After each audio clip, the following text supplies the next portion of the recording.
और इस ताल्लुक से बुखारी में हदीस मौजूद है कि फज्र में ताखीर से आती थी और उजाला होने से पहले पहले रुखसत हो जाती थी। और औरतों की बुनियाद पर आका सल्लल्लाहु अलैहि वसल्लम अव्वलीन वक्त में नमाज पढ़ाते थे। फरमाते थे कि मेरा जी चाहता है कि मैं आखिरी वक्त में नमाज पढ़ाऊं, मगर मुझे औरतों का ख्याल होता है और बच्चों का ख्याल होता है कि जो औरतें नमाज पढ़ने आती हैं उनके बच्चे घर में बेदार हो के अगर रो रहे हो, परेशान हो, तो माए उनको देखकर परेशान ना हो जाए। ईशा में रात का वक्त होता था। हज़रत आयशा उम्मुल मोमिन फरमाती है कि हुजूर के ज़माने में जब औरतें मस्जिद में आती थी तो अंधेरे के सबब पहचानी नहीं जाती थी। फिर दूसरा ये कि जो औरतें आती थी वो ज़ईफ़ा और बूढ़ी बूढ़ी औरतें आती थी, जवान औरतें भी नहीं आती थी। हुजूर के ज़माने में इस्लाम किल्लत में था। उस वक्त जब हुजूर ने इजाज़त दी थी तो हुजूर ने उसकी रुख्सत दी थी, मना नहीं फरमाया। मगर जब इस्लाम बहुत फैल गया हज़रत उमर के ज़माने तक और औरतें कसरत से मस्जिद में आने लगी तो कुछ मुनाफिकीन भी मस्जिद में जो आते थे तजस्सुस में रहते थे, भाई ये कौन खातून है, कैसी दिखती है, हालांकि वो हिजाब में होती, बुरक़े में होती। हज़रत उमर ने जब ये चीज़ों को मुलाहिज़ा फरमाया तो एक दिन सहाबा को बुलाया और कहा कि क्या तुम देख नहीं रहे औरतों का क्या हाल हो गया है? तो मेरी राय है कि औरतों को मस्जिद में आने से मैं रोक दूँ। तमाम सहाबा ने इस पर इत्तेफाक कर लिया। माशाअल्लाह। इस पर सहाबा का क्या हो गया? इजमा। आज का अहले हदीस कहता है कि हम हजरत उमर का फैसला क्यों माने, हुजूर ने मना नहीं किया, हम हुजूर की हदीस मानेंगे। मैं इससे पूछता हूँ, हदीस को हजरत उमर ज्यादा समझते थे कि तू ज्यादा समझता है? क्या कहने हैं मियां बाबा? हजरत उस्मान गनी ज्यादा समझते थे कि तू समझता है? मौला अली ज्यादा समझते थे कि तू समझता है? हजरत तलहा ज्यादा समझते कि तू समझता है? साद इब्न वक्कास ज्यादा समझते? तमाम सहाबा ज्यादा समझते कि तू ज्यादा समझता है? और अगर ये हदीस के खिलाफ अमल था हज़रत उमर का तो फिर सारे साहबा इसके खिलाफ खड़े हो जाना चाहिए था, बगावत हो जानी चाहिए थी। सबने तायद क्यों की, इजमा क्यों किया? तुम कहते हो कि औरतों को मस्जिद में आने देना चाहिए, तो सिर्फ एक बात बता दो कि तमाम खवातीन में सबसे अफजल तरीन खातून कौन है? बोलिए यार, डरो मत, गलत होगा जवाब। और क्या? तमाम औरतों में सबसे अफजल तरीन औरत कौन है? तमाम खवातीन में सबसे अफजल तरीन खातून का क्या नाम है? बोलो। हाँ, क्या बोले? हज़रत फातिमा। बिल्कुल सही, हज़रत फातिमा जन्नती औरतों की सरदार हज़रत सैयदा फातिमा ज़हरा रज़ियल्लाहु ताला अन्हा। वहाबी जी से इतना बता दो, हज़रत फातिमा मस्जिद नबी में जमात से नमाज पढ़ने आती थी कि नहीं आती थी? क्या कहने हैं मियां बाबा? बस इतना बता दो। खुदा की कसम सैयदा कभी भी जमात से नमाज पढ़ने नहीं आई। इतनी बापर्दा थी, इतनी बापर्दा थी कि मौला अली कहते हैं खुदा की कसम मैंने बिन्ते रसूल से ज्यादा बापर्दा किसी औरत को पाया ही नहीं कि खुले आसमान ने भी सैयदा के बालों को नहीं देखा। मर तो छोड़िए, आसमान ने बालों को नहीं देखा, वो कभी नहीं आई। तो जब खातून जन्नत जन्नती औरतों की सरदार जमात में हाजिर ना हो, तुम्हारी औरतों की क्या हैसियत है? बड़ी पारसा है वो, सैयदा से ज्यादा पारसा है। जब हजरत उमर ने पाबंदी लगाई तो वहाबी जी को ये तो नजर आया हुजूर ने मना नहीं किया था, हुजूर ने वाजिब भी करार नहीं दिया था, फर्ज भी करार नहीं था, बल्कि आका ने फरमाया औरत के लिए घर में नमाज पढ़ना मस्जिद में नमाज पढ़ने से 70 दर्जे ज्यादा फजीलत रखता है। माशाअल्लाह। मर्द के लिए मस्जिद में 70 दर्जे ज्यादा है और औरत के लिए कहाँ है ज्यादा?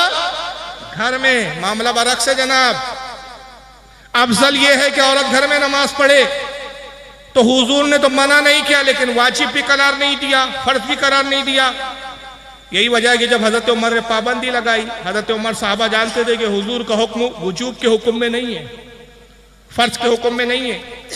उसी बुखारी में आता है कि औरतें हजरत उम्मुल मोमिन आयशा सिद्दीका के पास पहुंची।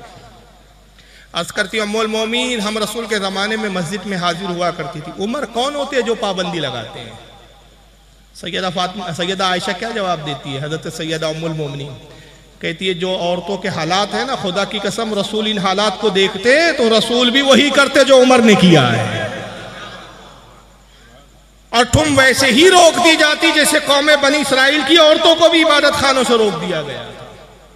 मुझे बताओ, मिजाज नबुवत को उम्मुल मोमिन से ज्यादा बेहतर कौन समझ सकता है? ये रिवायतें वाज़े करती है, ये सारी हदीसें हमारे अइम्मा के पेश नज़र है। इस बुनियाद पर हमारे उलमा इजाज़त नहीं देते कि औरतें मस्जिद में आए। और आला हज़रत ने एक बड़ी काम की बात बोली है जो आपके जहन और फिक्र में बैठ जाएंगे। आला का एक मुस्तकिल रिसाला है, हालांकि कब्रों की ज़ियारत पर, लेकिन मस्जिद की हाज़िरी पर आला हज़रत ने कयास करके औरतों को कब्रों पे जाने से मना किया है। उसमें आला हज़रत एक सवाल करते हैं और वही सवाल मैं आपके सामने रख रहा हूँ। आला हज़रत कहते हैं, लोगों बताओ उस ज़माने में सालिहात ज़्यादा थी यानी नेक औरतें ज़्यादा थी कि आज नेक औरतें ज़्यादा है? बोलिए भाई। उस ज़माने में फासिका ज़्यादा थी, फासिकात ज़्यादा थी कि इस ज़माने में ज़्यादा है? इस ज़माने में ज़्यादा फासिकात औरतें, फासिका औरतें ज़्यादा है। उस ज़माने में अगर एक फासिका औरत होती थी, इस ज़माने में हज़ारों है। उस ज़माने में हज़ारों सालिहात थी, इस ज़माने में गिनती की सालिहात है। जब खैर के ज़माने में सहाबा ने ममानियत कर दी तो इस फितने के ज़माने में कैसे इजाज़त दी जाएगी? वो वीडियो मुझे ढूंढना पड़ेगा। जर्जी साहब ने इसका अकल का जवाब दिया। इनके पास सारी अकलें, रिवायतें नहीं है। मैं भी रिवायतें सुना रहा हूँ, हज़रत आयशा की हदीस सुना रहा हूँ, बुखारी की है, सैयदा फातिमा की हदीस सुना रहा हूँ। अब ये मुल्ला जी अकल दौड़ाते। तो जर्जिस कहता है, भाई वो बंगाल में जो है ना, ये आपके बंगाली का मजाक उड़ाया उसने वीडियो में। कहता है बंगाल में औरतें खेतों में लेटरिन करने जाती है। क्यों मुल्ला जी, औरतें खेतों में जा सकती है? जी जी, पर्दे के साथ जा सकती है। बाजार में जाती है, जा सकती है? हाँ जी जी, पर्दे के साथ जा सकती है। जब डॉक्टर को दिखाने जा सकती है? हाँ जी जी, पर्दे के साथ डॉक्टर को दिखाने भी जा सकती है।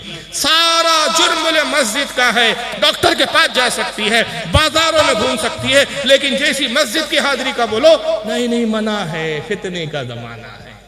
मेरी बहनों, उन्हीं मौलवियों को देवता समझो, हाय हाय, जो बोलते नहीं है तुम्हारे बारे में, तुम्हारे बारे में। औरत का मस्जिद में जाना मना क्यों? फितने का जमाना है। और ये लिपस्टिक लगा लगा के बाबा को दिखाने जाए, जायज है साहब, ये जायज है। बाबा हाजिर है, देखते भी हैं, मना भी नहीं करते हैं। हाय हाय हाय, डॉक्टर के यहाँ औरत जाए तो जायज है। जंगलों में, बिहार और बंगाल में आओ, जहाँ खेतों में लेडीने नहीं होती हैं, वहां औरतें जंगलों में जाती हैं। मौलवी साहब जायज? हाँ, पर्दे के साथ जायज है। डॉक्टर को दिखाने जा सकती है? हाँ जायज है। अच्छा, नानी के यहाँ से दावत आए तो बीवी जा सकती है? नहीं, हाँ पर्दे के साथ जा सकती है। पर्दे के साथ कपड़ा खरीद सकती? हाँ खरीद सकती। पर्दे के साथ सारे काम जायज हैं। औरत मस्जिद में पर्दे के साथ नमाज पढ़ सकती? नहीं नहीं, फितने का जमाना है। सारा फितना बेचारियों मस्जिद ही में नजर आता है, इनको और कहीं नजर नहीं आता, बाजारों में नजर नहीं आता है। उस जाहिल को यह अकल नहीं है कि डॉक्टर के पास जाती है तो उज़्र है, जरूरत है, जरूरत के तहत शरीयत रुख्सत देती है। बंगाल में वो इलाके, हालांकि इसकी इजाजत नहीं है, करना नहीं चाहिए, हमारे उलमा इस पर राजी नहीं है। उन लोगों ने जिनकी औरतें खेतों में जाती है, उन्होंने अपने घर में लेटरिन बनाना चाहिए। अगर बेलफर्ज जाती है कहीं औरतें, मुझे नहीं मालूम, जरूरत के तहत जाती है, बाजार जाती है, जरूरत के तहत जाती है, सवाब समझ के नहीं जाती। कोई पाखाना करने जाता है तो सवाब की नीयत से जाता है क्या? बोलो। लेकिन जब मस्जिद जाएंगी तो किस नीयत से जाएंगी? सवाब की नीयत से। और अगर खुलेआम हर मस्जिद में औरतों को इजाज़त दी जाए ना इस फितने के ज़माने में, तो उसका नतीजा क्या होगा बताओ। मैंने फिर जर्जिस को जवाब दिया एक वीडियो में, तलाश करना, नेट पे मिल जाएगा। उसी की लैंग्वेज, जिस लैंग्वेज, बहुत बदतमीजी के साथ उसने बोला है, मैंने उसी लबो लहजे में जवाब दिया। मैंने कहा जर्जी साहब, अगर इजाज़त खुलेआम दे दी जाए ना तो ऐसा होगा कि आपकी साहबजादी निकलेंगी, अब्बा हुजूर नमाज पढ़ने जा रही हूँ, और यार को फ़ोन करेंगी फला मस्जिद में मिल जाना। मस्जिद में लफड़े सेट होने शुरू हो जाएंगे। जर्जी साहब की बीवी मस्जिद में जाएंगी, 5 वक्त जाएंगी। अब मौलाना लोग देखेंगे, हैं जर्जी साहब की बेगम आ रही है, माशाल्लाह आ रही है, अचानक 5 दिन गायब हो गई। समझो यार, क्या खोल के बताऊं, क्या इशारा भी तो समझो। जर्जी साहब बेगम नहीं आ रही है, जी जी परेशानी में। छुपे हुए राज औरतों के सरेआम होने लगेंगे। और नतीजा क्या हुआ देखिए, एक उसूल है, उंगली दोगे कौम पोचा पकड़ेंगी, कलाई पकड़ेंगी। अमेरिका में एक खातून उठी, फिर इंडिया में एक खातून उठी, उसके बाद ये आपके चेन्नई में खातून उठी। 3 या 4 वीडियो उसके अंदर है जिसमें औरत नमाज पढ़ा रही है, मर्द उसके पीछे नमाज पढ़ रहे हैं। She does the traditional call to prayer, something else that women don't normally do. Bismillahirrahmanirrahim. Then the moment that'll go down in history. Allahu Akbar. Allahu Akbar.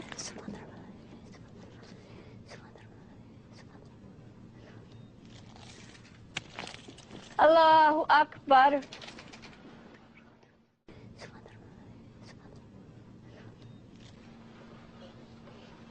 Assalamu alaikum wa rahmatullah.